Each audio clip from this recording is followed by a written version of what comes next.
Ever since March started learning swordplay from Yenqing and Yunli, her voice has been absent on the Express. I wonder how well she's progressing. Where has she been these days?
Ah, there you are. I was looking around before you got here. I already looked everywhere, but March 7th is nowhere to be found.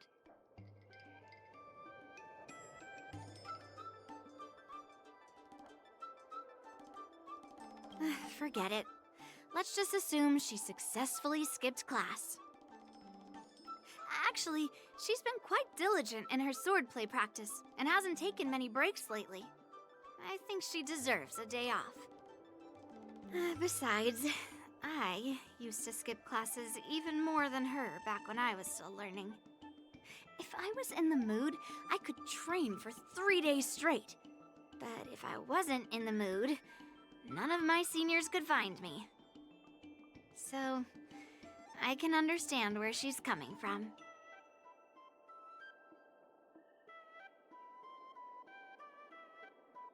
Don't make excuses for her. Since you're here, let me treat you to some tasty food. I'm more interested in you today.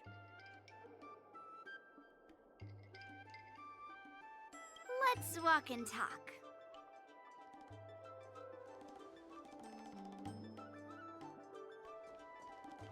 Lingsha told me there's tasty food in Arum Alley. Let's go there. Dumplings and steamed buns! The buns are huge! A table for 2, please. All right, come on in. What would you like? Well, we'll have one of everything on the menu. The entire menu? Do you think it'll be enough?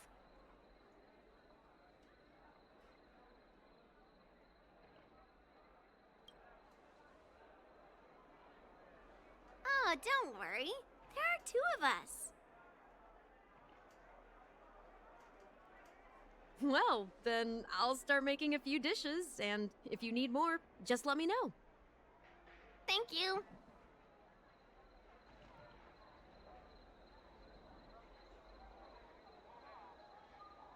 No, I've thought about it. She deserves a day off. Yeah, I mean, not too much, actually. Grandpa said to never be stingy when it comes to making friends. So, how big is your appetite?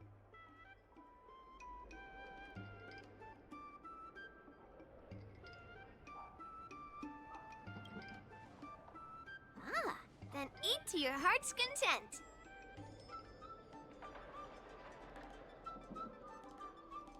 Well, to be more precise, I'm interested in your sword. Yanqing mentioned you before. He said that you're not to be underestimated, and that your weapon has a unique shape.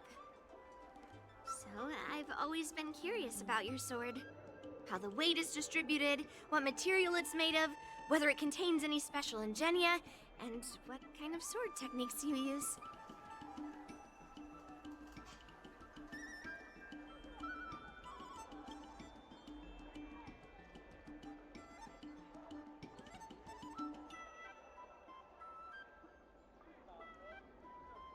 So, it really is a baseball bat.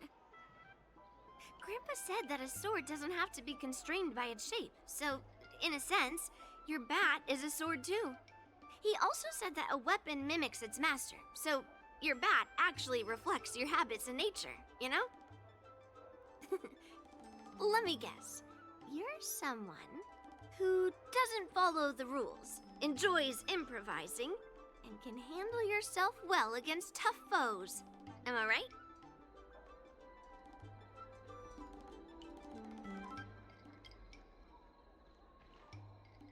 Amazing, right? And I bet you always say something silly like, rules are made to be broken. I've come across so many sword wielders who acted all righteous and moral, but were really just liars. Their swords always told the truth, though.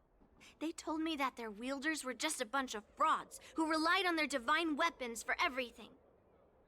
I've hunted down hundreds of swords like this so far, and every single one of them has been melted down.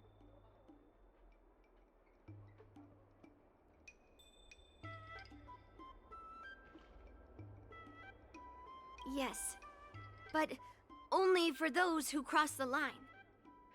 Melting their swords is my way of protecting those weapons. But just looking at a sword is not enough. Grandpa always says, words and expressions can be deceiving, but in a fight to the death, a sword's movements never lie. The war dance is just around the corner. You'll be participating, right? Miss Yoon Lee, for talented sword masters like you, the war dance is a perfect opportunity to show off your skills and make a name for yourself. But for people like him, who have already made significant contributions to the Xianzhou, they maybe don't need to prove themselves on the war dance stage. It has been a while, Mr. Nameless. And you are?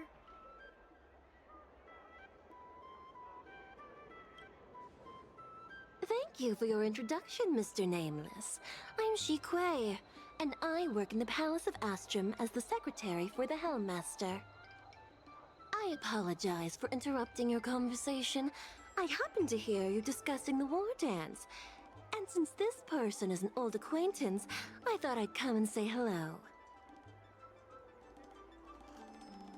Yes, with the war dance approaching, many guests from afar are pouring in. Mr. Pavo here is one of them. He's from the distant planet Kalevala.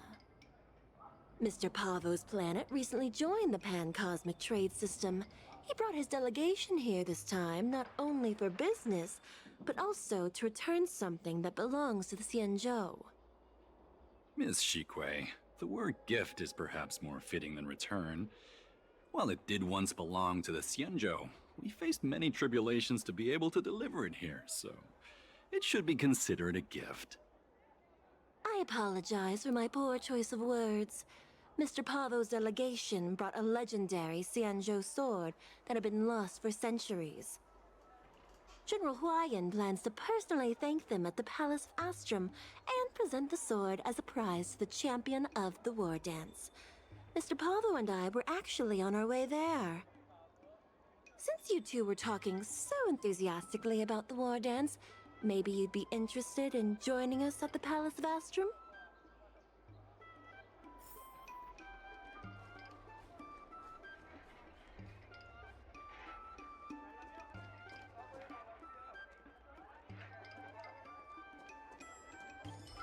General Huayan will hold the sword gifting ceremony at the Palace of Astrum soon.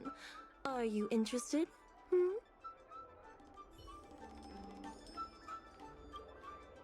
Nice to meet you both.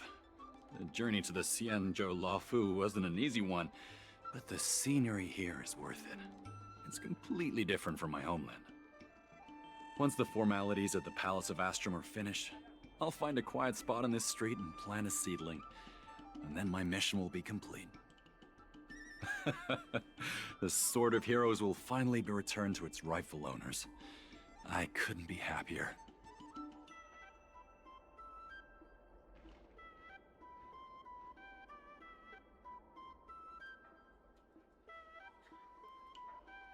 Oh, you're interested in my home planet? That's great. Your Excellency is welcome to visit us at any time. Even though the trade route just opened, it still might take around 200 system hours to get there from Pier Point. But our planet is really great. Sure, it's a bit cold and the food is a bit repetitive and our houses aren't as fancy as those on Pier Point, but that doesn't matter. We've discovered massive supernium deposits, and we're on the path to prosperity. Oh, you mean the Mieka Kivesa? It's an incredible sword. That weapon helped the legendary heroes of my homeland slay demons, and is highly revered. It also has the power to choose monarchs. All the ancient kings of Kalevala received a sign from the sword, showing they were worthy to rule the land. According to tradition, each monarch would plunge the sword into a stone, and only a hero recognized by the sword could pull it out and ascend to the throne next.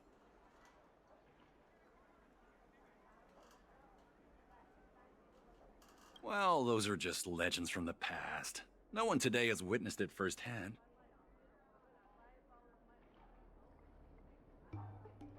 Well, times have changed, and now that we have a council in place, the idea of a sword crowning a king has become a joke. Besides, it wasn't a native of Kalevala who last pulled out the sword and recognized its connection to the Xianzhou ship. It was a visitor from afar. While the sword holds great historical significance for Kalevala, it doesn't truly belong to our world. The old-timers on council had a heated debate about whether to return the sword. They eventually unanimously agreed to let the Mieka Kivesa return to where it truly belongs. That's the best possible outcome.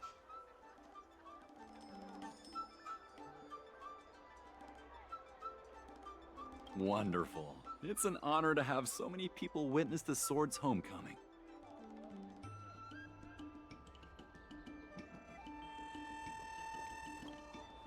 Let's head to the Palace of Astrum together.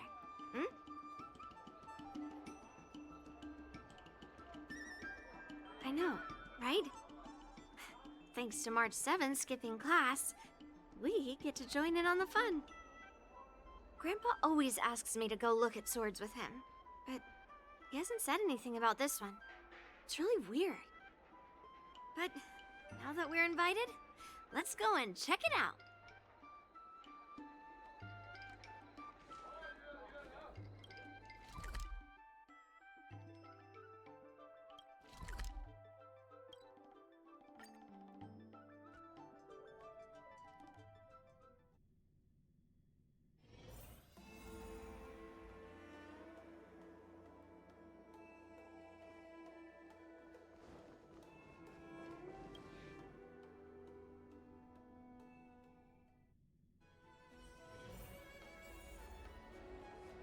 There you are. Come on, let's go to the ceremony together.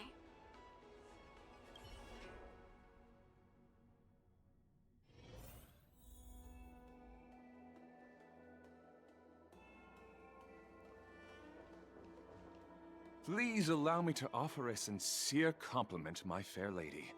Your beauty is as pure as a snow-white iris. Well, if it isn't my dear friend! Glad to meet you again. Who is this weirdo? Who is this knight? I am Argenti, a member of the Knights of Beauty. I was invited as a part of the Kalevala delegation to escort the legendary Mieka Kivesa back to the Xianzhou. May I have the honor of knowing your name? My name is Yun Li. What a beautiful name. I wonder if you have ever heard the holy name of the pure and flawless goddess Adrilla. Oh, you're here, Yunli. Didn't expect you to be so well informed. Well, now that you're here, don't forget your manners. Manners, manners. Come on. You won't find another granddaughter as polite and well-behaved as me. Well, just remember this is a very serious ceremony. Sorry for keeping you waiting, Mr. Pavo. Now, let the sword gifting ceremony begin. Before the ceremony officially commences, I want to express my gratitude to the Knight Argenti. Thank you for enlightening us about the sword's origin, and for escorting it here safely so that we may complete this ceremony.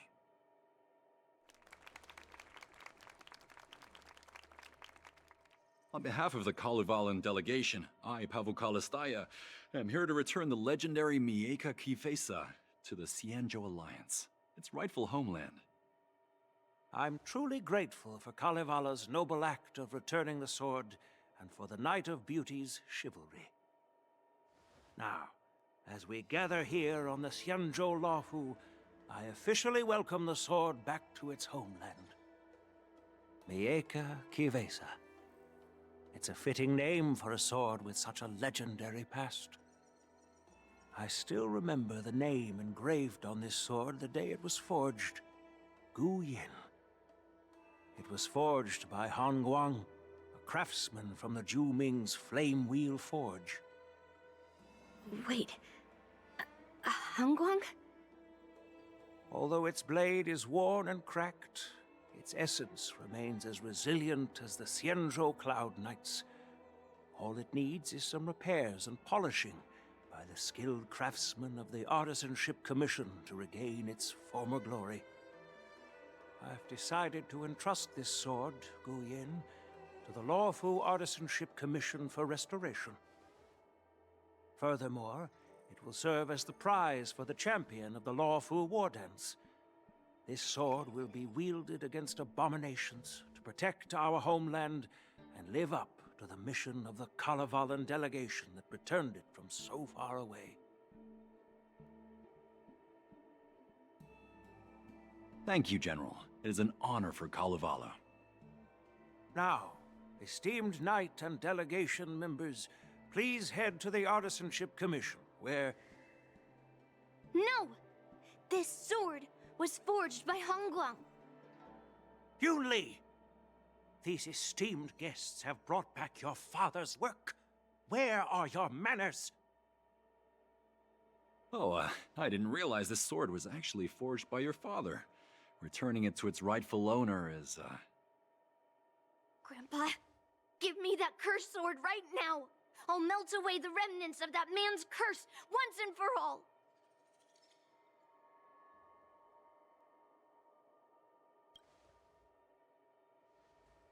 Don't be rude, Yunli.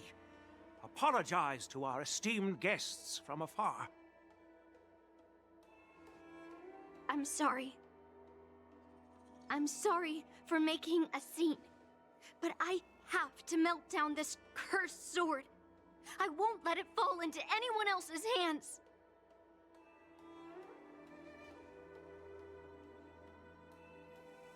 Yunli, please, go for now.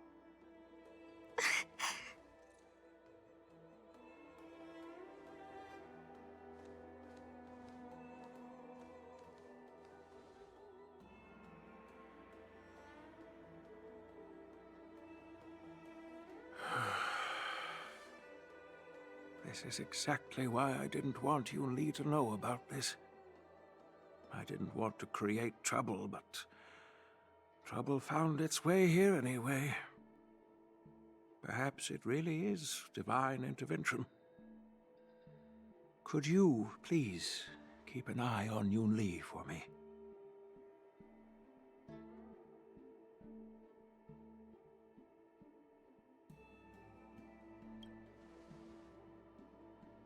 That is a tall order, but I'm counting on you.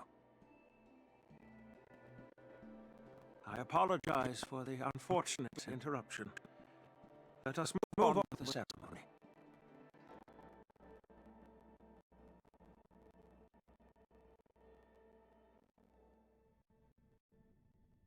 Unless I'm mistaken, Yunli should be around here somewhere. Nothing in this report makes sense.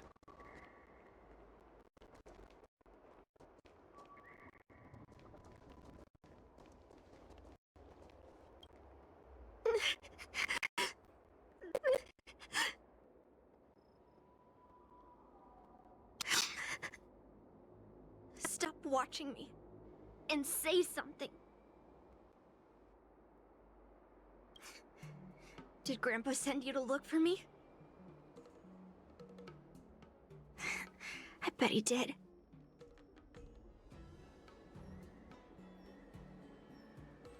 Really? Thank you. Just so you know, I'm here just waiting for the perfect moment to snatch that sword. And once I have it, I'll melt it down before anyone can react. Don't even think about stopping me. No one can stop me.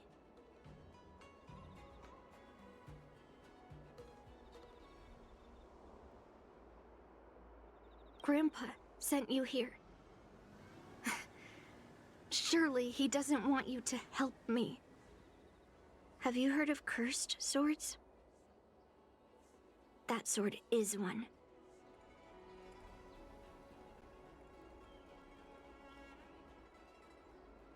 You've clearly heard a lot of folktales.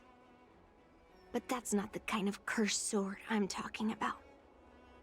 A cursed sword lets anyone, even a complete novice, wield it with insane skill. Just by holding the hilt, even the weakest rookie can brandish it with incredible speed and strength.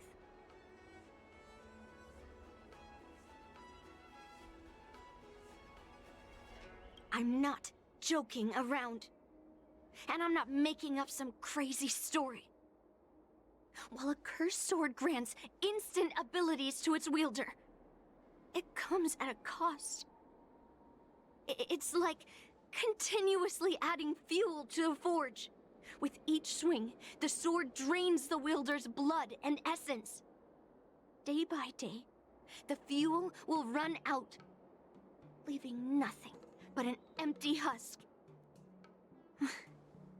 Soon enough, it will no longer be a person wielding a sword, but a mindless, killing machine, consumed by bloodlust and murderous thoughts.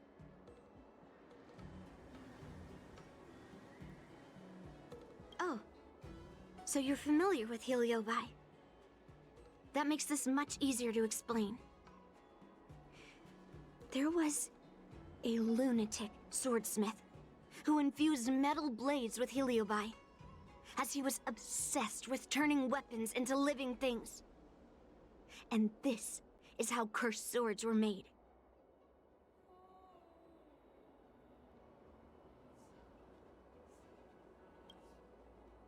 I know, I shouldn't have caused a scene at the sword gifting ceremony.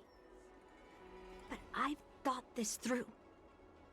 If I don't make a fuss now, that cursed sword will cause a whole lot more trouble. So it's better if it's me causing the trouble.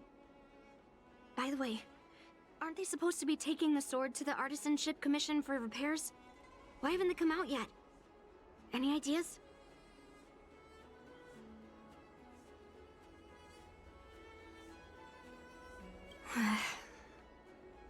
Looks like they're not going to show up here.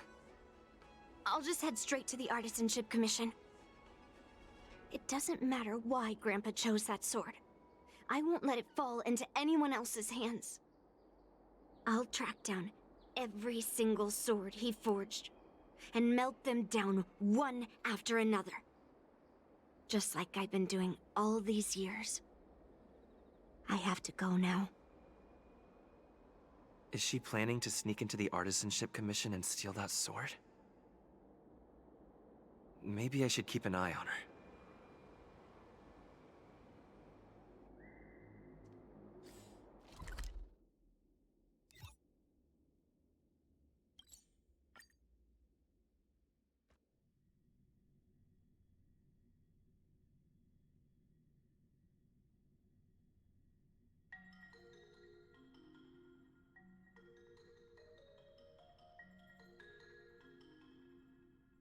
Artisanship commission is so big.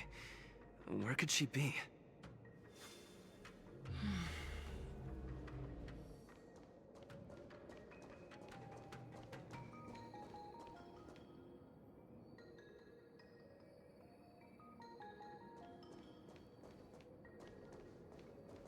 Just a while ago, a girl came up to me, all fierce and demanding directions. She said she's a member of the Artisanship Commission. Do you know her? No idea who she is. If she really works here, how can she not know her way around?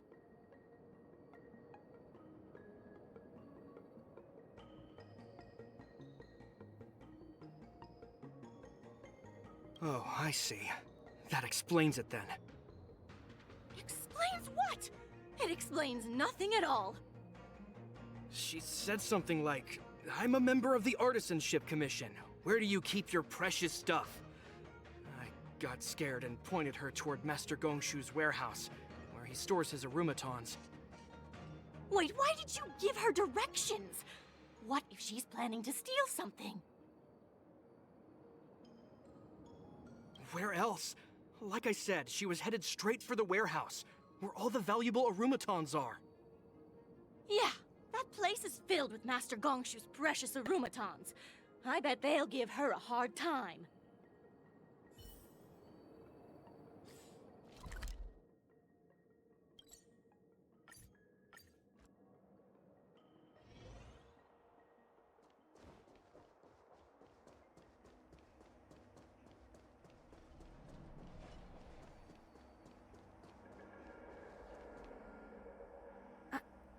What are you doing here?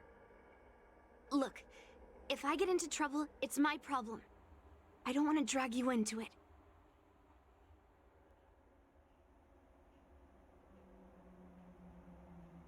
Fine. Let's smash these metal cans first. Then we can talk.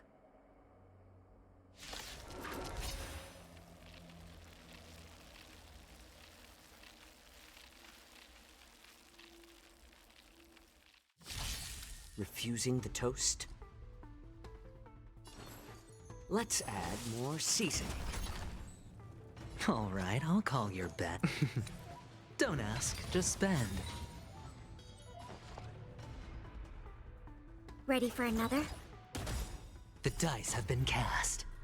Bust. Or maybe I'll take it all. Commencing pacification. Criminal. All in. Another journey begins. On the still waters of oblivion, I guide the wandering souls. I weep for the departed.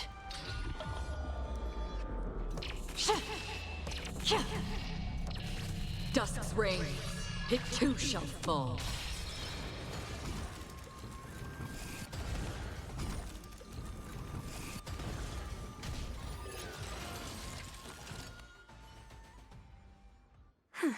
That was the last of them. Thank you for helping me out. This place is heavily guarded, but there's nothing but arumatons. Where is the arsenal? Seems like not even those craftsmen know where the arsenal is. At this rate, we won't find anything. And Grandpa might take me away before I can do anything. You're not really here to help me. You're here to stop me, right?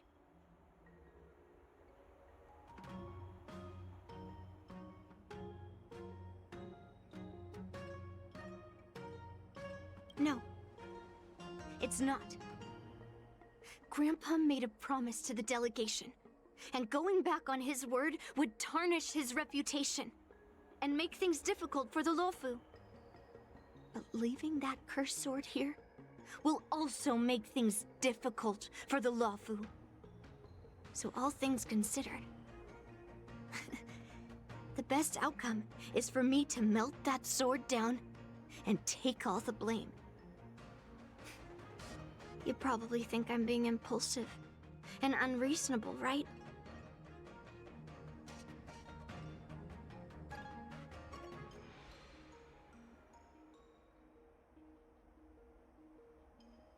Hey! I'm not always like this. It's all because of that cursed sword.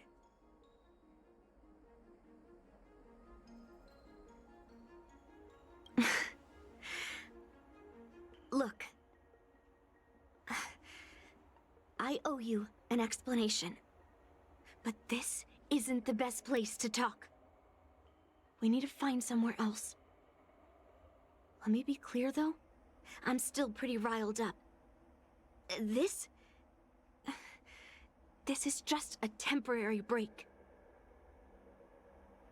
I already told you about Guyan. The sword that was returned during the ceremony. It's a cursed sword, with a heliobus inside. And Hongguang, the swordsmith who forged it, is my father. I rarely mention his name to anyone other than Grandpa. Maybe, like you said, I've been avoiding having to talk about him. But as long as my mission to hunt down cursed swords continues, it's impossible to avoid the topic forever. For some reason, I feel like I can open up to you. Honestly, I don't remember much about him. All I know is that the Pyrogyre Forge used to be a bustling place, with people from all over coming to get one of his swords. They called him the greatest master craftsman since Yingxing. I didn't catch all the details, but I do remember seeing him forge those amazing swords, while the visitors watched with smiles on their faces. I used to believe that craftsmen brought happiness to others. The swords crafted by the Pyrogyre Forge are famed across the stars. They possess exceptional sharpness and invincibility. With these legendary weapons, even ordinary people can become skilled warriors, capable of overcoming the most formidable opponents. But then, he became obsessed with becoming a famed swordsmith, and started crossing all sorts of lines. He forged cursed swords that should never exist. And all those people who desired those twisted swords started flooding into the palace. However, just like Grandpa said, those who excel with the sword will eventually suffer by it. The palace was overrun with visitors from afar. Some left empty-handed. Others got swords that didn't fulfill their desires. And some even resorted to stealing. And in the midst of all the chaos my father created, he ended up being stabbed by one of the swords he forged. It was so sudden and unexpected. Everything went silent for a moment. All I could hear was the sound of bones breaking and blood pouring out. I was frozen in place, unable to move. It was only when my mother pushed me away from the deadly swing of the cursed sword I managed to escape. I don't remember much after that, except for the pounding of my heart and the sound of my own gasps of breath. I could hear the smiths in the Pyrogyre Forge shouting, "Run away, Yunli!" And the screams of agony. My tears wouldn't stop. And I couldn't see anything. I kept gasping for air until I collapsed in a pool of blood. If General Huayan hadn't arrived in time, I probably wouldn't be here talking to you now. After that, General Huayan took me in and treated me like his own granddaughter. To me, he is 100 times better than my sinful father. He taught me forging and swordsmanship. Hangguang paid for his sins, but his troubled legacy must not go unchecked. According to the records, he forged a total of 1,382 Heliobus cursed swords, and 182 of them had unique designs. When I joined the Pyrogyre Forge for training, I made a vow to hunt down all those cursed swords. So far, I found 312 of them, and Guyan will be my 313th. Like all the other cursed swords, I'll separate it from the Heliobus. Then, I'll melt it down and make it part of the Blade of Forged Remnants. I've said my piece now. Even though it'll be tough for Grandpa, I still have to melt down the sword.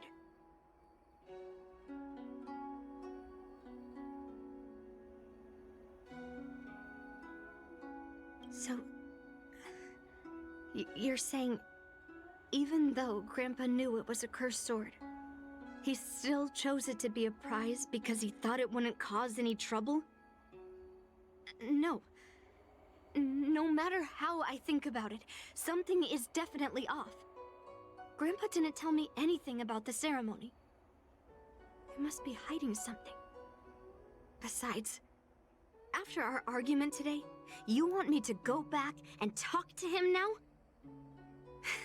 No way. At least not today. Maybe tomorrow. Somehow, after talking to you, I feel like I've cooled off a bit. Well, I'll have an honest conversation with Grandpa tomorrow. And I won't take any action against Gu Yun until he gives me his reasons.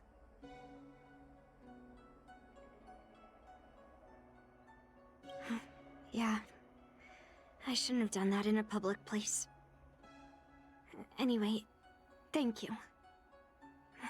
We'll catch up tomorrow.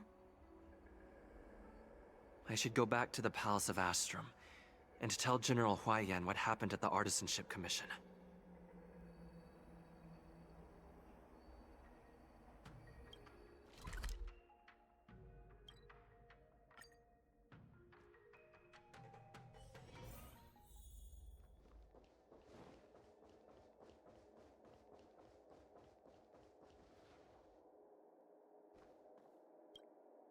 My granddaughter didn't cause any trouble, did she, young man?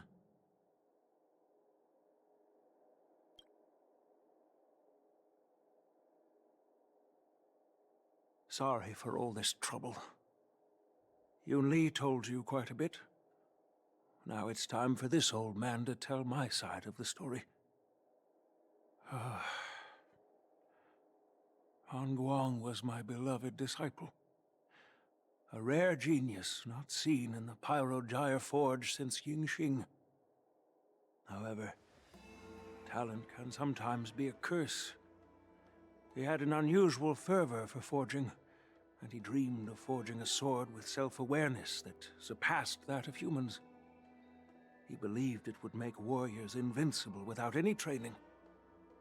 According to him, while weapons of mass destruction like Zhu-Ming flames and alchemical arrows can destroy many enemies, true victory lies with soldiers who fearlessly fight ready to lay their lives on the line.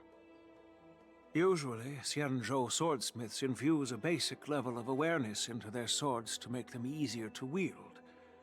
But even then, soldiers need to experience countless battles to overcome fear and sharpen their instincts. So,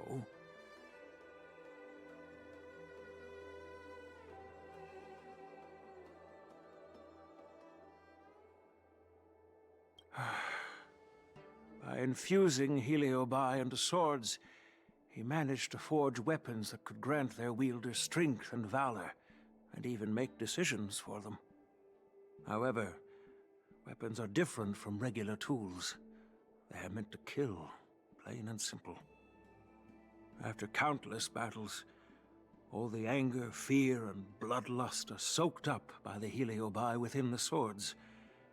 The soldiers wielding them not only gain strength, but they also become consumed by the malice, turning them into puppets possessed by the swords. No matter how noble Hongguang's intentions were, those weapons, soaked in blood, turned into cursed swords eventually. Later, Outworlders got wind of what he was doing and encouraged him to keep forging cursed swords.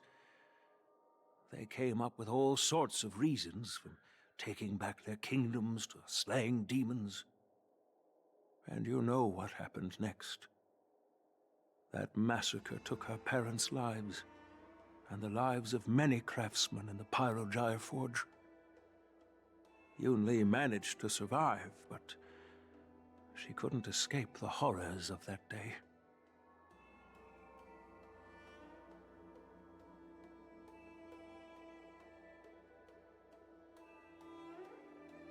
Yes.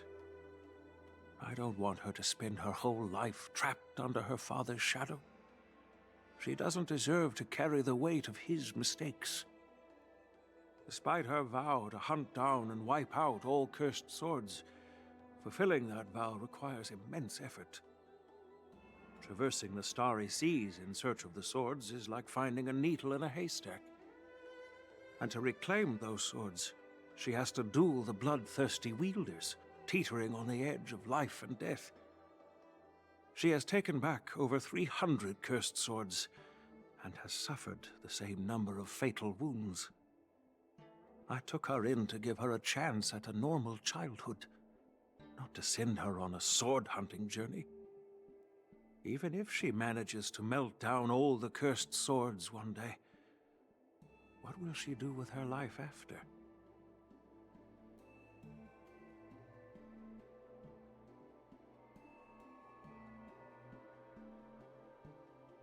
Gu Yin is indeed one of the cursed swords forged by Hongguang. Very few swordsmiths could use Heliobi as forging material, and Hongguang was one of them. His attempt came at a terrible cost.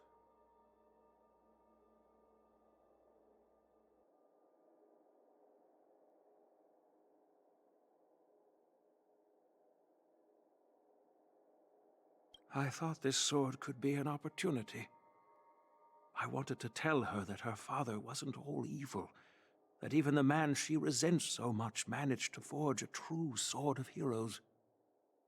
I also wanted to find a chance to tell her about the history and origin of this sword, but not during the ceremony. As you saw, it wasn't a good time. I've instructed the Artisanship Commission to keep the sword safe in the arsenal. If you have any doubts, feel free to ask the people involved.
Since my granddaughter mentioned talking to me tomorrow, I'll be waiting for her. By the way, you watched over her for quite some time. You must be exhausted, aren't you?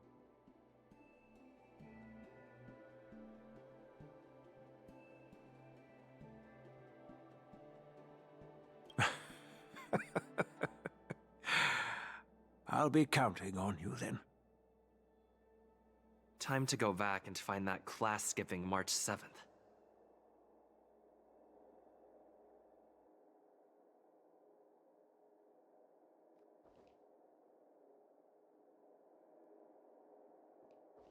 Please, take good care of Yunli.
All right, everyone is here. It's time for questioning. Yunli, I'm sure you understand why the official called you here, right? Yeah? But I didn't steal the sword.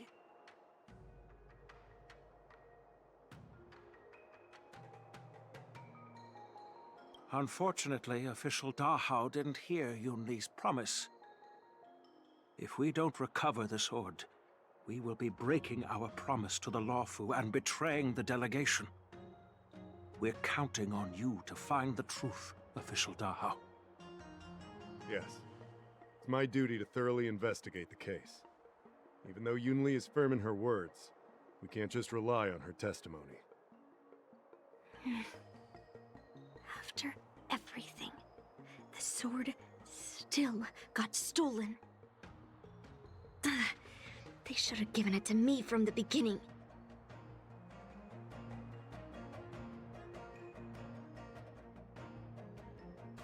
In this case of Gu Yun's theft, everyone involved seems suspicious to some extent. Miss Yunli is the main suspect. First, during the sword gifting ceremony, Yunli openly expressed her intention to steal the sword. She even mentioned it multiple times. After the ceremony, she broke into the Artisanship Commission and destroyed Arumatons in an attempt to get the sword. Am I right? That's true. The Realm Keeping Commission inspected the arsenal where Gu Yun was stored, and there were no signs of forced entry through the doors or windows. The only possible entrance or exit was a small window gap, just a few inches wide.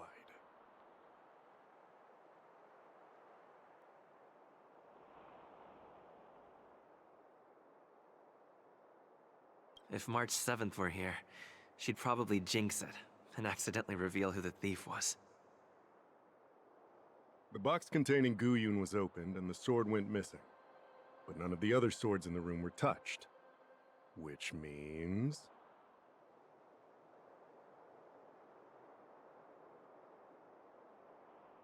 Yeah, I don't think it was stolen on a whim. Exactly. The suspect had a clear motive and took only Guyun.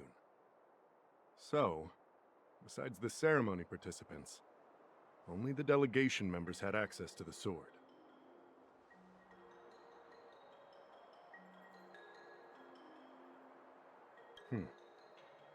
In that case, why would they return it to the Xianzhou in the first place?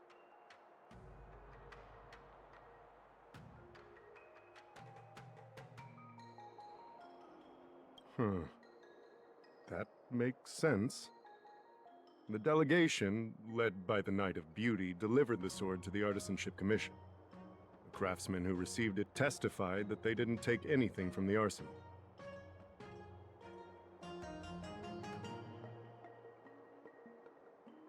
Argenti? Oh, that Knight of Beauty. He was with the delegation when they handed over the sword to the Artisanship Commission. You might not know, but he's the one who recognized the sword's origin on Kalevala and escorted it back to the Xianzhou. In other words, he's the one who made it possible for the sword to come home. So, he wouldn't have gone through all that trouble to bring it to the Law Fu if he wanted to keep the sword for himself, right?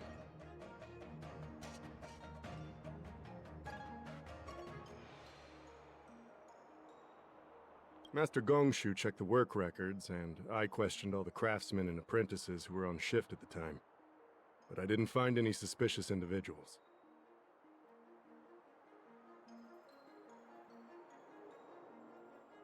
So, did you steal it?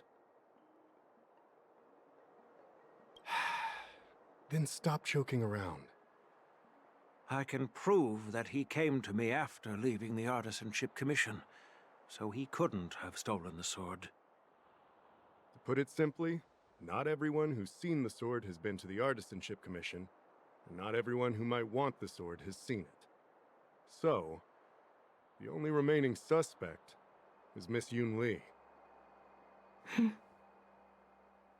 Fair enough. So... I didn't steal the sword. Well, when you've eliminated the impossible, whatever remains, however improbable, must be the truth.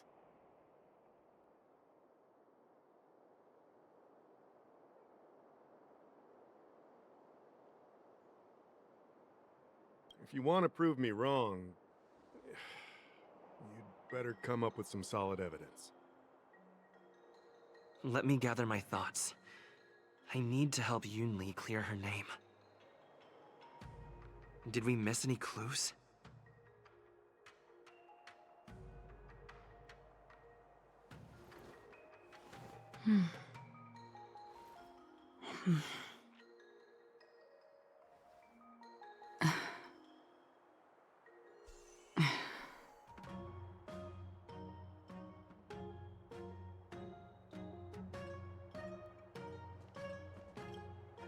Yun Li says she didn't steal the sword, and I am willing to believe her. But I know well that Yun Li can be impulsive, so if she did steal the sword on a whim, I won't show her any favors. You were with Yun Li yesterday, young man, so you have the chance to prove her innocence. Is there anything you need to ask me?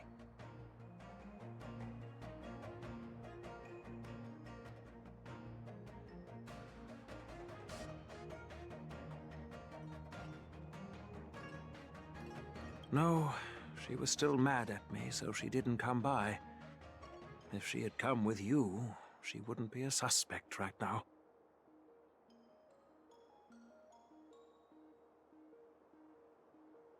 After the ceremony, Argenti carried the sword case, and together with the delegation, they were escorted by the Cloud Knights to the Artisanship Commission.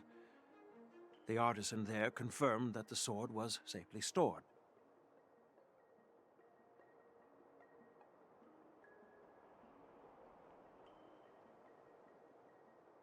I'm counting on you then.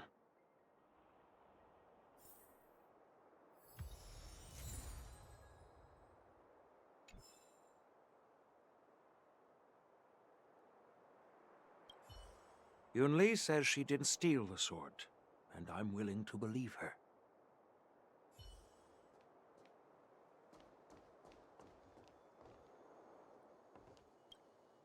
I don't want to make things difficult for official Dahao.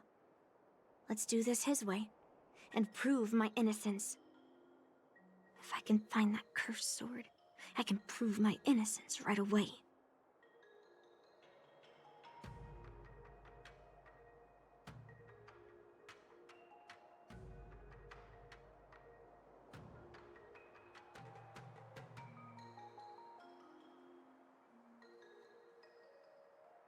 That's what I'm trying to figure out right now. There's something else bothering me. Why would the thief take the sword, but leave the case behind? Did they melt down the sword like I wanted to?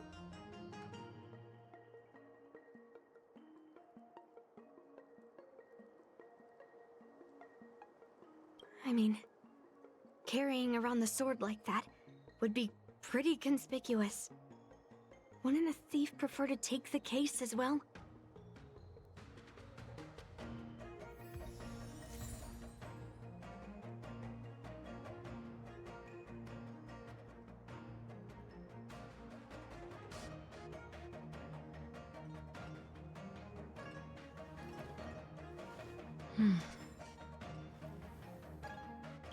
There must be a reason why the thief took the sword, but left the case behind. Who could have thought that the Mieka Kivesa would be stolen? And that the prime suspect is General Huayan's granddaughter? Regardless, we've accomplished our mission, and now it's the Xianzhou's problem. By the way, why did that girl call it a cursed sword? It's quite upsetting.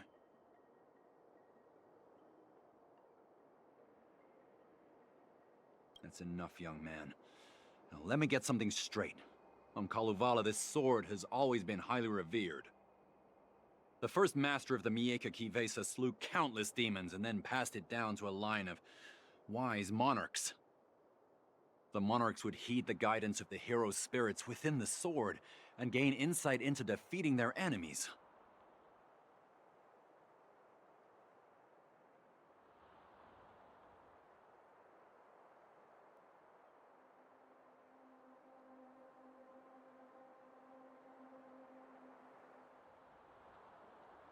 What is, Helio?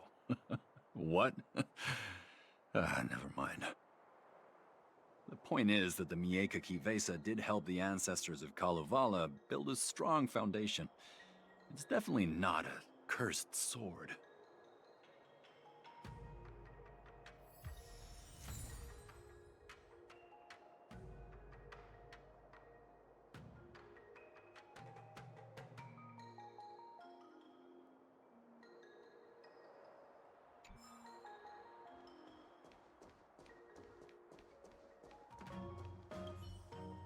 The point is that the Mieka Kivesa did help the ancestors of Kalevala build a strong foundation.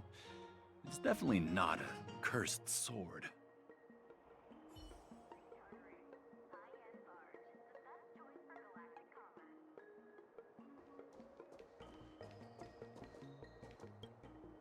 Yes, I received your message yesterday and went to the arsenal to check on it. But when I went back this morning, all that was left was the case. I don't know anything else, so asking more questions won't help, I'm afraid. However, as the Master Artisan of the Artisanship Commission, I've got to clarify something. Even though the sword was stolen, this commission is still highly secure. Wait, no. I just remembered. My precious aromatons were smashed!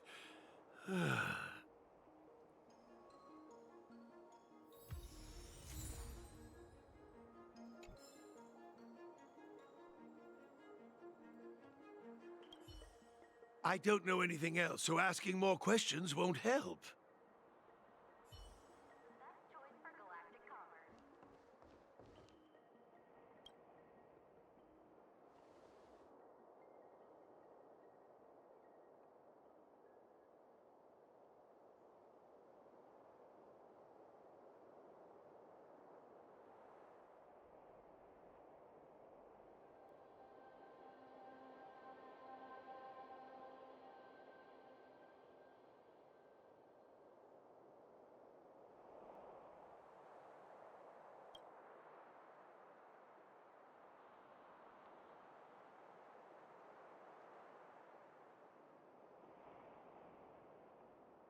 So, the thief took the sword from the case without picking the lock.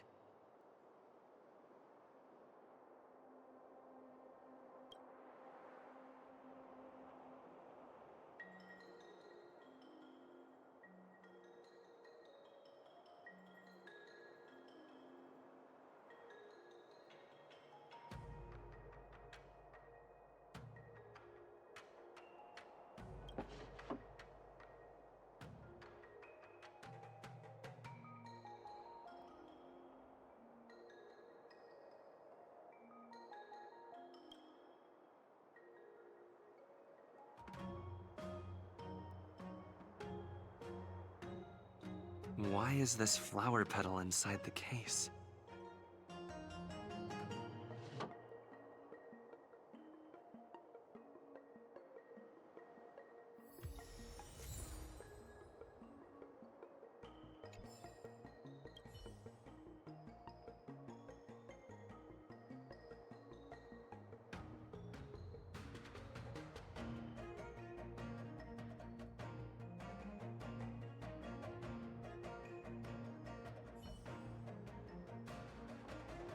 If you've found any clues, feel free to tell everyone.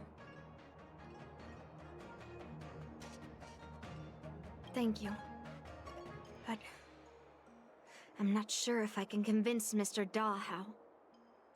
100% sure. Fine. Let me go through my reasoning again, and you can interrupt if anything feels off. Throughout the entire incident, there was only one suspect who broke into the Artisanship Commission, and that was Miss Yoon Lee. Your statement isn't quite accurate. Argenti, the delegation members, and even me, we were all at the Artisanship Commission at some point. True. But they all left after delivering the sword, and the craftsman overseeing the handover confirmed that they couldn't have left with the sword. We looked into it as well. Before Gu-Yun was handed over, the side crane at the entrance of the Artisanship Commission captured you leaving. But there's no record of Miss Yoon Lee leaving.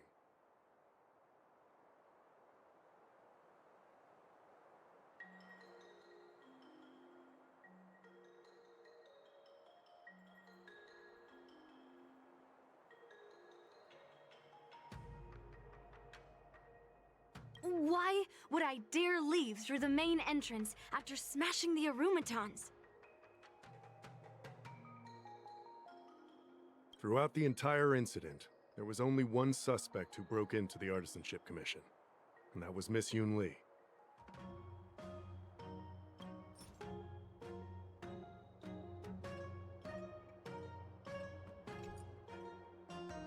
Miss Yoon Lee caused a ruckus at the Artisanship Commission trying to take away Gu-Yun, but you stopped her in her tracks. What Dahao said seems right. Exactly. So at least Yoon Lee didn't steal the sword at that time, because we were at the Arumaton warehouse. If your testimony is reliable. I'm not implying anything, but we need to scrutinize every piece of evidence. Miss Yoon Lee caused a ruckus at the Artisanship Commission trying to take away Gu-Yun, but you stopped her in her tracks. After bidding farewell to you, Yoon Lee pretended to leave, but snuck into the arsenal alone and stole Gu-Yun. After Yoon Lee and I went our separate ways, I messaged Master Gongshu to inform him about the incident. And much later, Master Gongshu told me the sword was confirmed safe. So up until that point, Yoon Lee couldn't have stolen it. Can I prove this? After bidding farewell to you, Yoon Lee pretended to leave, but snuck into the arsenal alone and stole Gu-Yun.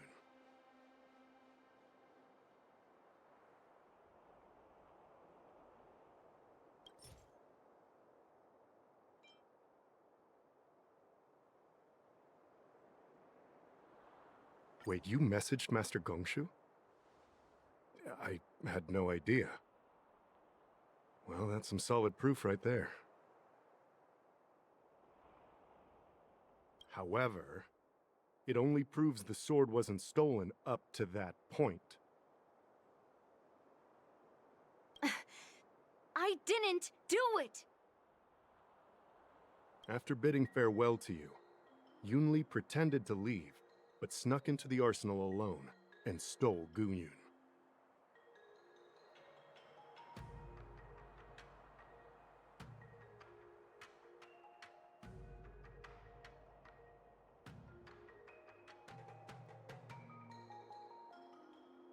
We haven't found any other suspects or evidence. Looks like you're missing some crucial evidence. There are no signs of the arsenal being broken into, so... the only real evidence is the sword case. No, the fact that there are no signs of a break-in is suspicious in itself. Which piece of evidence should I use to convince Dahao? We haven't found any other suspects or evidence.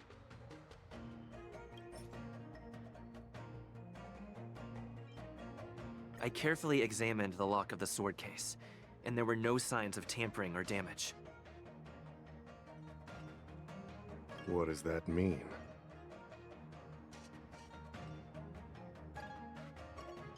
As to why the case was never locked in the first place, only the people who delivered it to the Artisanship Commission would know.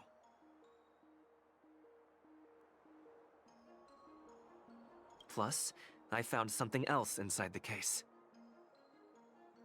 Which piece of evidence should I use to further convince Dahao? We haven't found any other suspects or evidence. I found this in the crevice at the bottom of the case. A rose petal? Huh.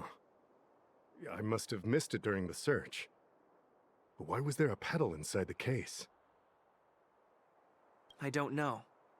But I do know that wherever that Knight of Beauty goes, he always leaves behind a trail of rose petals that's almost impossible to clean up.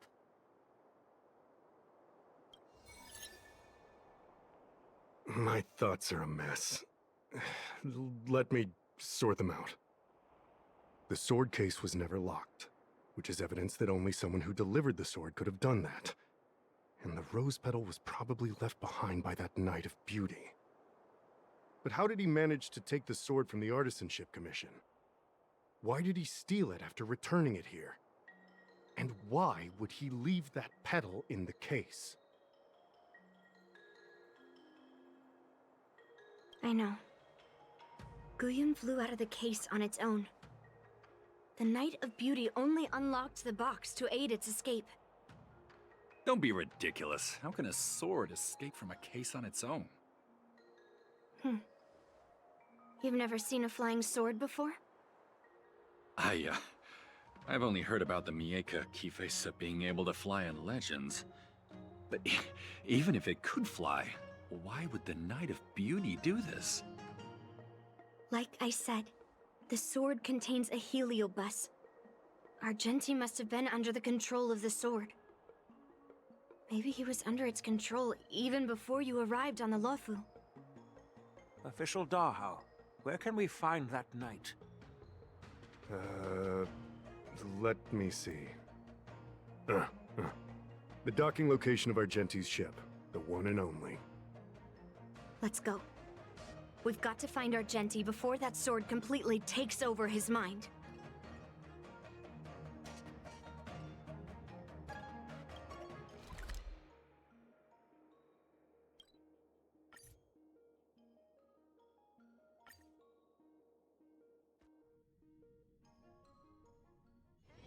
This haven of memories. Every touch, every moment is like a thorned rose.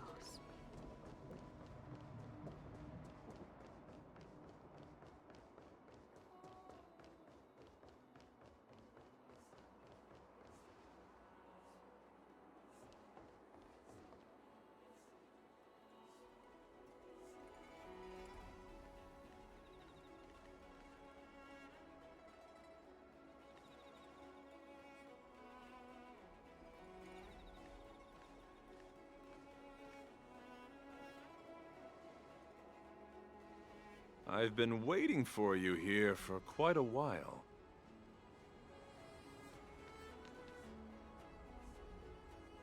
Knight of Beauty. You're the one who stole Guyun, right? Hand it over. You have no idea how dangerous that cursed sword is. Dangerous? In my humble opinion, the real danger is always the hand wielding the weapon. Yes, I did. As a Drilla's knight, I've sworn to live in poverty, and I abhor theft. I had to leave behind a rose petal in order to keep my promise to Master Guyun and uphold my knightly oath. What? What do you mean? I agreed to assist Master Guyun in its escape from the Xianzhou. As the person who pulled it from the stone monument, captivated by its beauty, I must not let it down. I couldn't stay in the arsenal to convince the craftsman, nor did I want to take the sword like a thief. That's why I left behind a small piece of evidence that pointed to my identity in the hope of an open and honest conversation with you. Whatever your reasons are, you're planning to take the cursed sword away from the Xianzhou. Hand it over to me! Back then, it was the beauty of Master Guyun that impressed me, so I willingly embarked on the journey to return the sword. But unfortunately, Master Guyun's homeland is no longer the ideal place for it to return to. As a Knight of Beauty, I must not abandon it halfway. Oh no. He's completely captivated by the power of that cursed sword. The solution is right in your hand. Captivated? No! I am touched by Master Guyun's flawless beauty. To be honest, I'm confused why none of you can understand this sword. This is quite heartrending. I've already made up my mind to take Master Guyun away from the Xianzhou. That cursed sword has messed with your ability to think. But I'll break you free from its grip. I'll shatter its illusion. And the sword itself. Fair lady, if you're intent on taking away this person, this sword that is under my protection, please engage me with a fair duel according to knightly etiquette. As a representative of this duel, I, Argenti, challenge you. I swear on the spirit of chivalry, in front of Adrilla the Beauty, that I will represent Master Guyun in this duel. If I win, you will allow Master Guyun to leave the Xianzhou with me. And if you best me, Miss Yunli, I'll accept my defeat and turn Master Guyun over to you. Do you accept my challenge, Miss Yunli? Fine. Let's see whose desire is stronger. Your desire to take it away, or my desire to hunt down all cursed swords. Show me what you've got.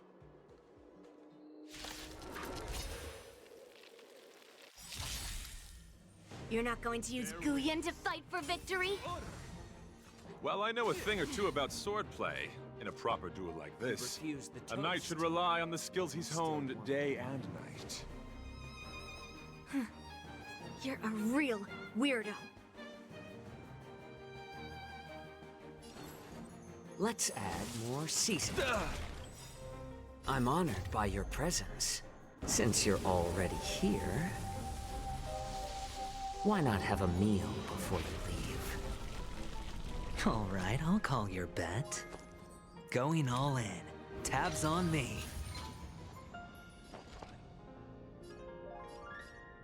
I'll contain them. Enemy data secured. Net markers activated. Time for a good old counterattack!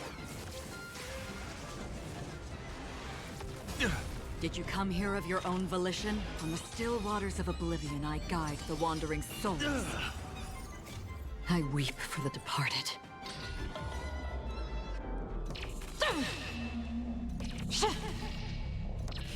Dusk's reign, it too shall fall.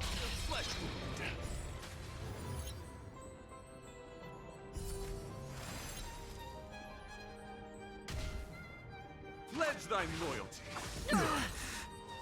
My gallant friend, put forth all your might. Watch your head. Better to make no move than wait for your move. Needs a little more heat. A flesh wound. Can't lose this one. Enemy targets enough.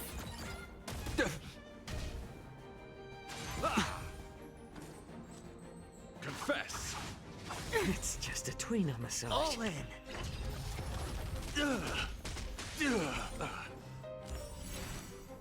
Another journey begins. Existence as fleeting as the dawn's dew, destined for oblivion. The dice have been cast. Bust. Or...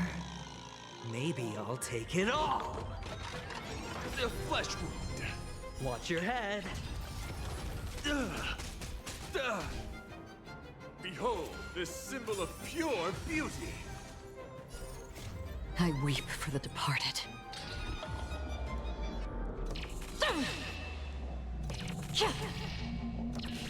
Dusk's reign, it too shall fall.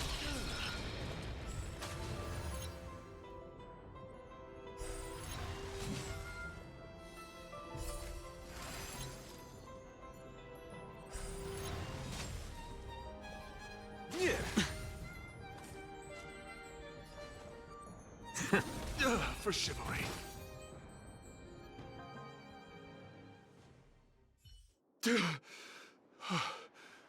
I've lost. According to the rules of a knight's duel, I should keep my promise and hand over the sword to you. But before I do that, I hope that you, as the winner, might have the mercy and listen to Master Guyon's past experiences. This sword has been cursed since the day it was forged. Place it in front of me, and let me destroy it. Do what she says, Knight. But... you've done so much for me already. It's time for me to face her alone.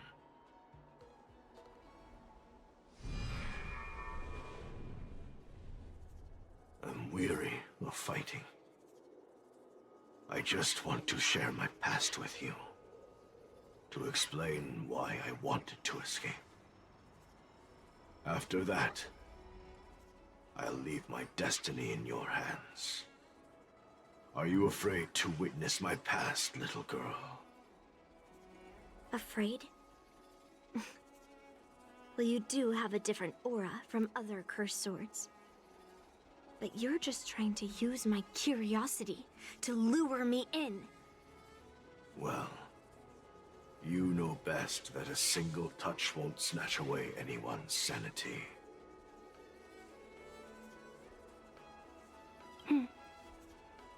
Fine. Show me your past.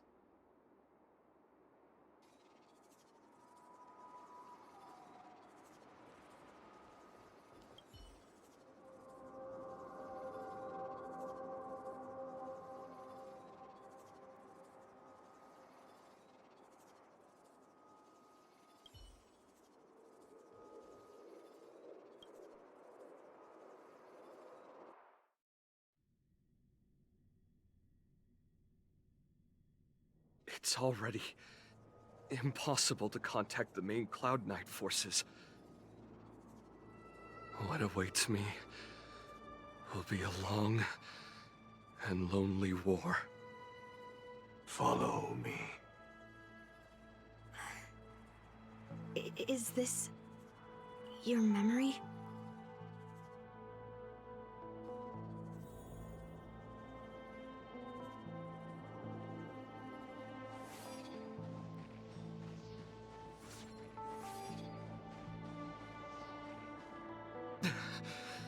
It's so cold here.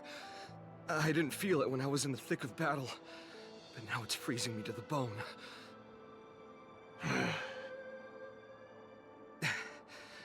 You're indeed a masterpiece from the Xianzhou Juming.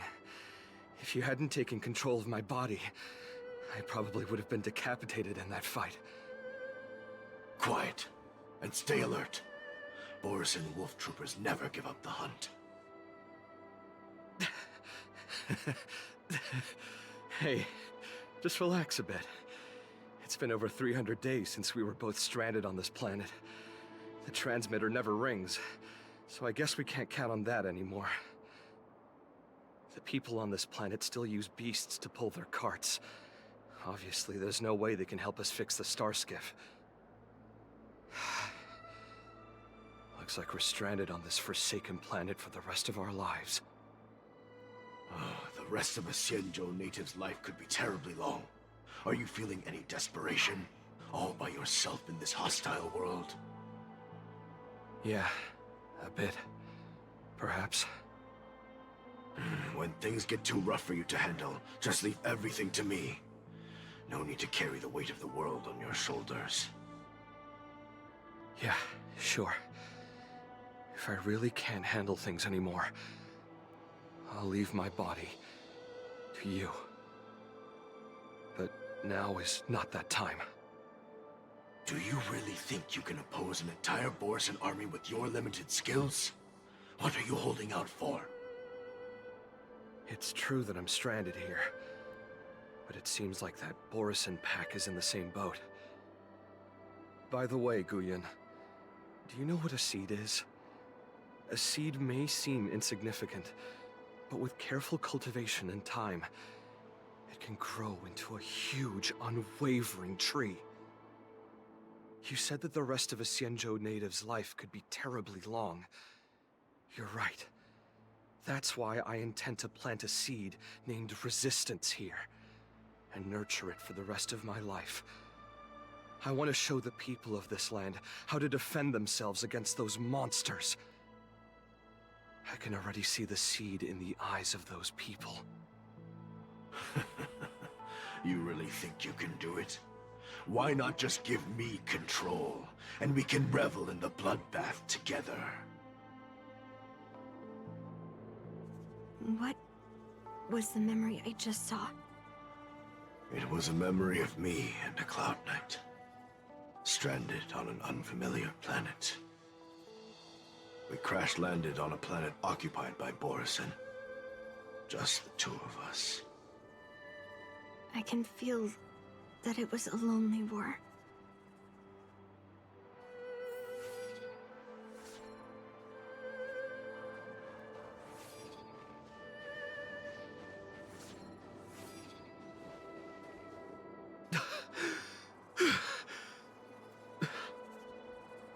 I'm alive, but all the young people in the village...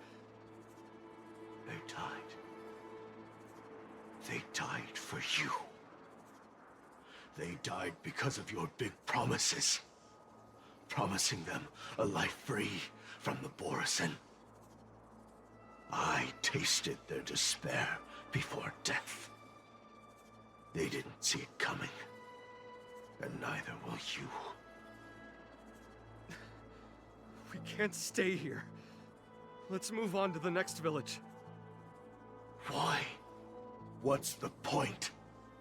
You and your sorry excuse for an army have been fighting for over 3 decades, and you haven't won a single battle. What you're sowing is not resistance, but despair. This world is hopeless. It's completely infested with packs of Borison. You've seen their numbers, and you know their methods. And those commoners you've put your hopes in.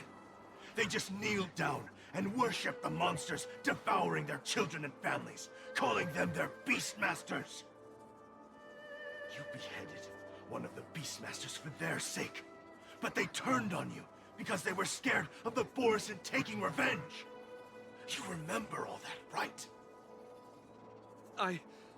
I do. I remember my first death. The Borison cut off my head. But I also remember that if it weren't for a brave youngster who risked his neck to reattach my head and give me a proper burial, I would have disappeared completely. I remember everything the people did for me. They left food at the entrance of my cave, fixed my fur coat, and some even joined my resistance. The rest of the Xianzhou natives' life is still terribly long, and there will be new youngsters who will stand beside me in battle. Time is on our side.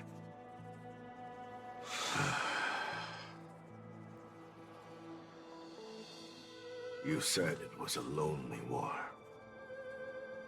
No. It wasn't a war filled with loneliness, but with despair. So much despair that I don't want to ever taste it again.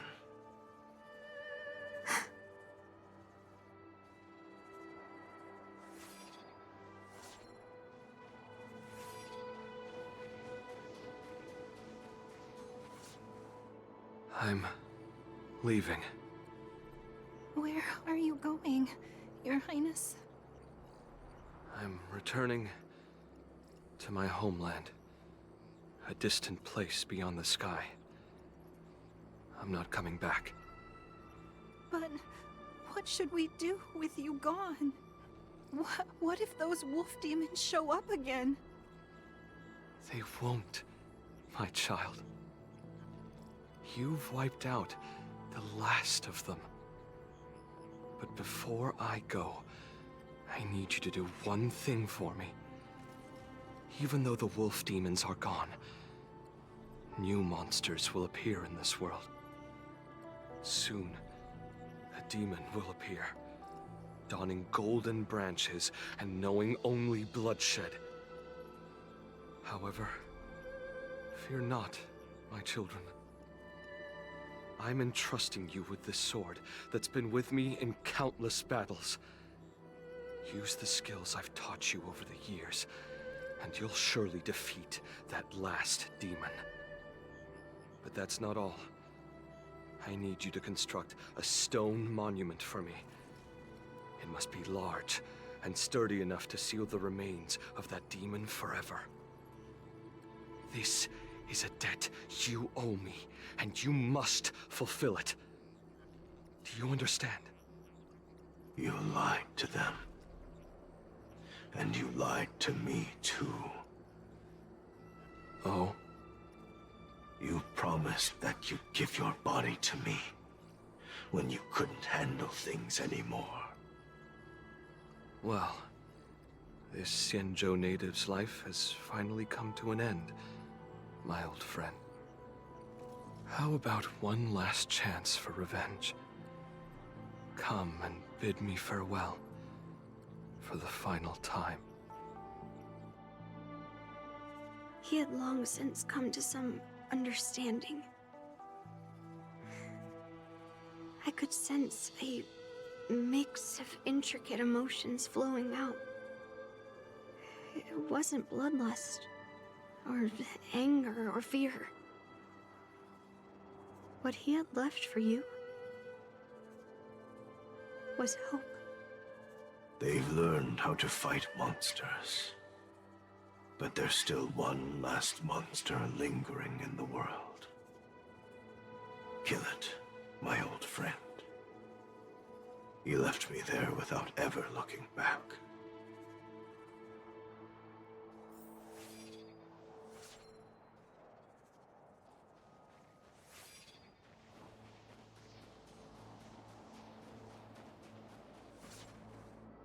Thank you, my old friend. Heliobi can taste human emotions. How do my emotions taste, my old friend?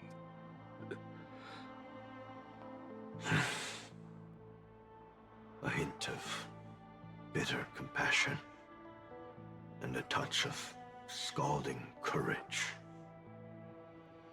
Your heart's deepest desire is to end war once and for all.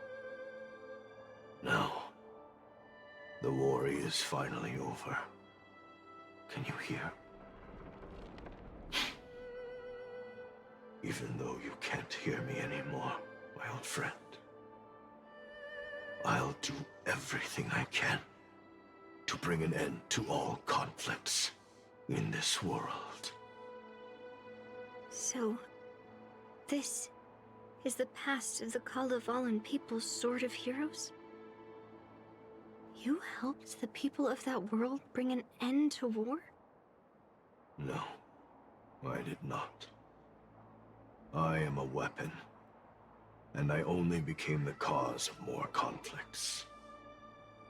Countless monarchs of Kalevala saw me as a symbol of kingship endowed by nature, and they waged wars in order to possess me. I grew tired of their wicked intentions. I didn't want to kill for anyone anymore. So I returned to the stone monument where my master was buried. And since then, no one was able to remove me from it. But you allowed Argenti to take you away? Because even after all this time, I still wanted my master to come home.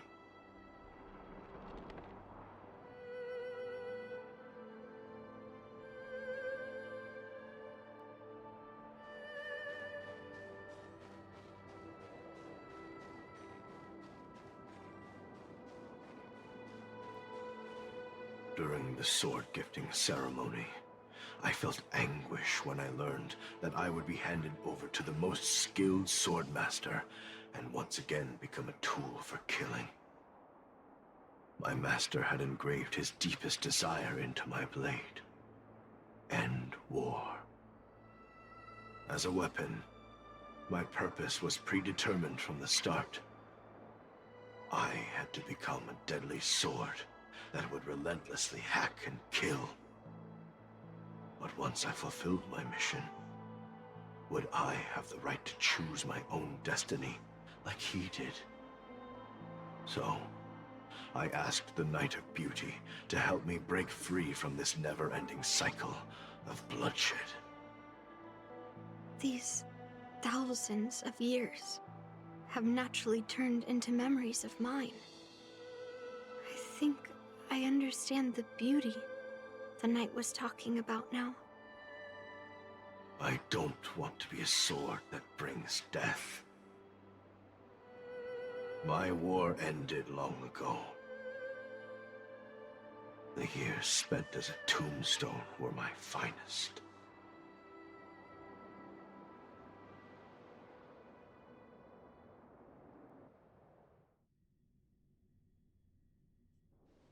I've told you everything about my experience with Master Guyan on Kalevala. And now, I'm sure that Miss Yoon Lee is as moved by the sword's flawless beauty as I was back then. Even though I had heard the legends of this sword from the delegation, delving into its memories was still fascinating. Yoon Lee, I trust Guyin's experiences have changed your mind.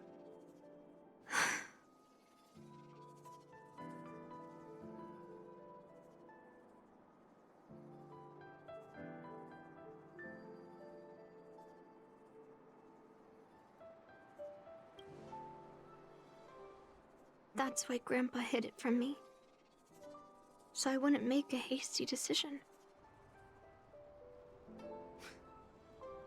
I always thought a cursed sword infused with a heliobus would only bring rage and slaughter. I never thought someone could leave behind the desire to end war, and even change the nature of the cursed sword.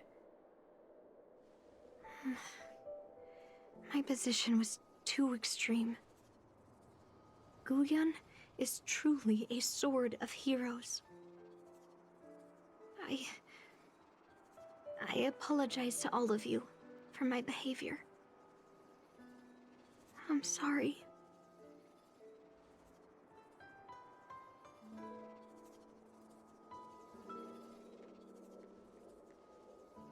Now that we've proven Miss Yoon Lee's innocence and found the sword, should we now return it to the arsenal? No. I'm still going to melt down this sword.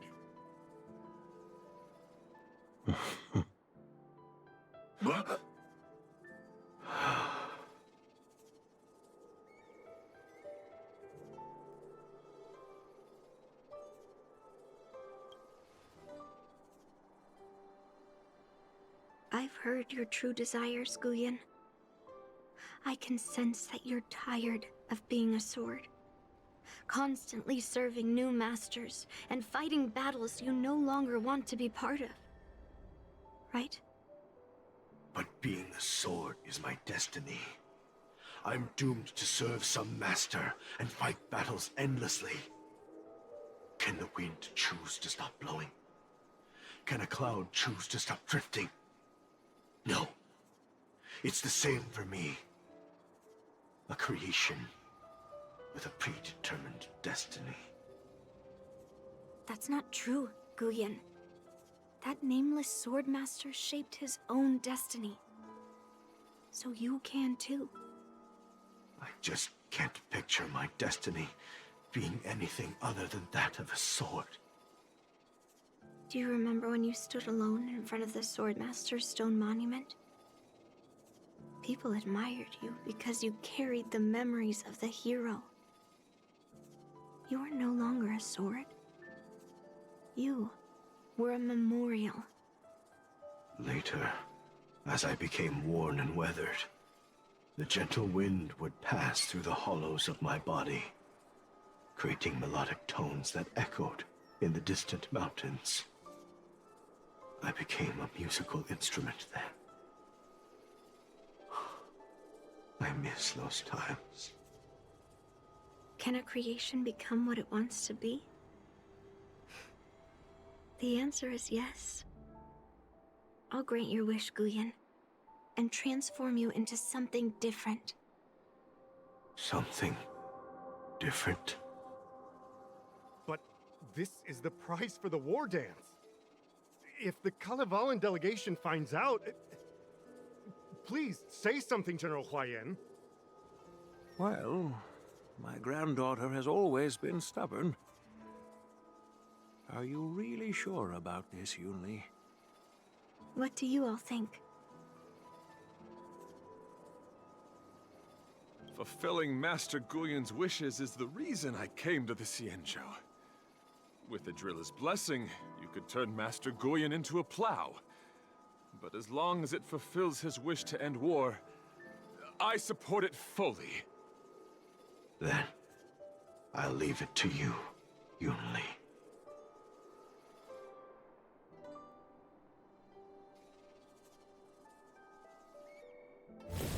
It's been an honor getting to know you like this. The honor is mine. Thank you, Yunli.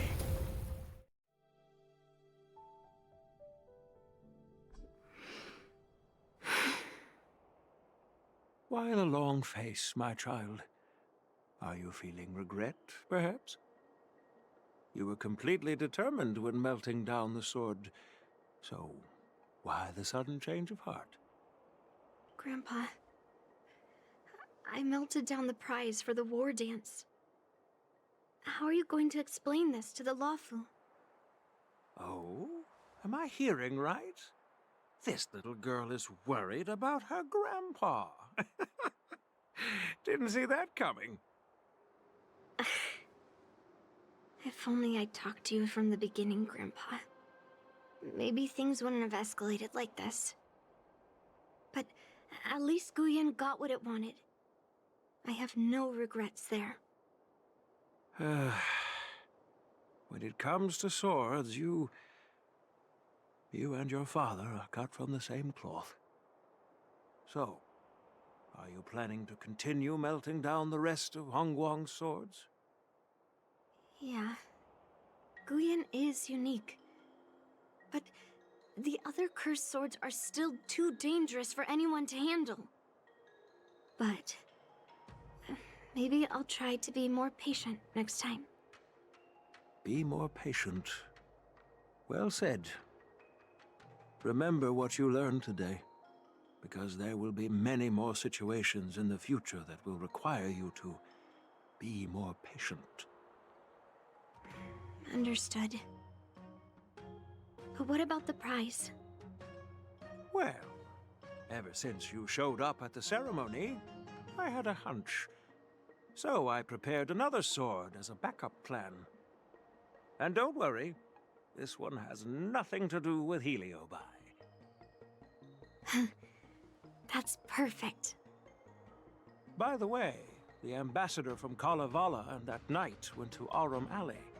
They're looking for a spot to honor the hero. Why don't we go take a look together?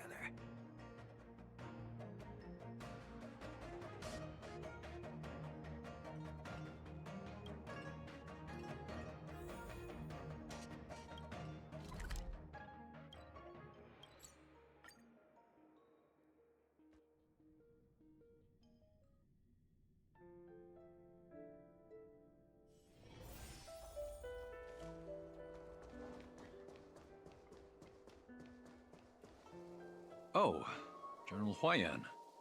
What brings you here? Well, my granddaughter was inspired by the heroic legends told by the Mieka Kivesa, so she dragged me here to take a look. I come from a long line of Kalavalan monument keepers. For generations, my family has guarded the stone monument left behind by the nameless hero. Over the centuries, a golden tree sprouted from under the monument, and its branches have never withered. We Kalevalans see it as proof of the hero's existence. Before leaving Kalevala, I took a branch from that golden tree, hoping to plant it here to represent the hero returning to his homeland. That sounds good.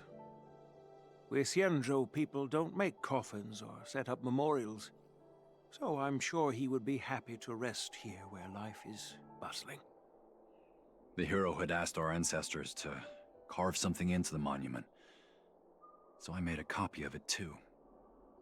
While the inscription is pretty worn with age, perhaps you can still make out some of it.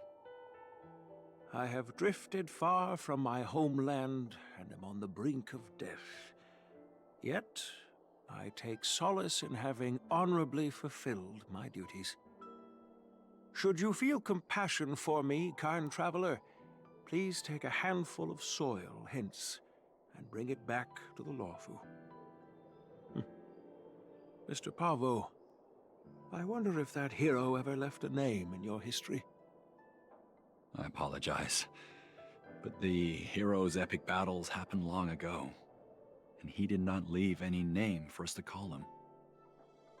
But in our mythology, he came from the heavens, and so we call him the Cloud Knight. Welcome home, Cloud Knight. Now, you can also rest here, Guyan.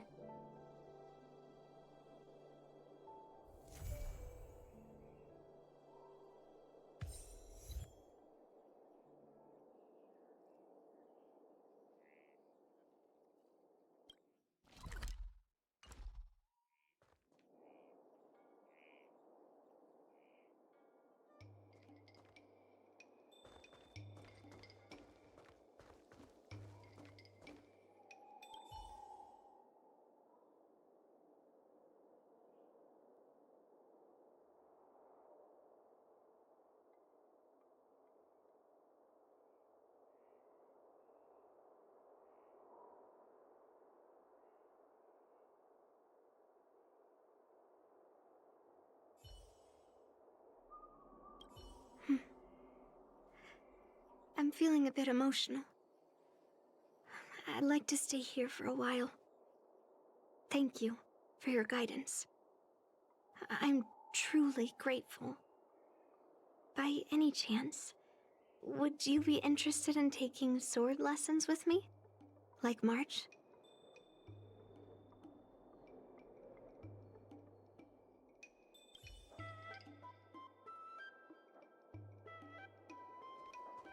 As a punishment for being an accomplice in this theft, General Huayan assigned me to guard this golden sapling and recite the story of the hero and this legendary sword to passers-by.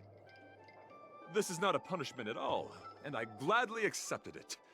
Spreading the message of beauty to the Xianzhou residents is exactly what I desire. However, I plan to leave the Xianzhou soon and continue my travels. May our paths cross again in the vast cosmos, my dear friend.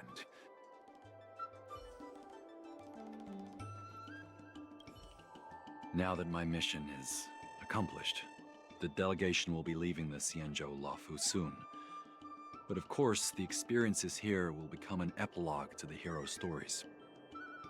This golden sapling will become a part of the everyday scenery of the Xianzhou.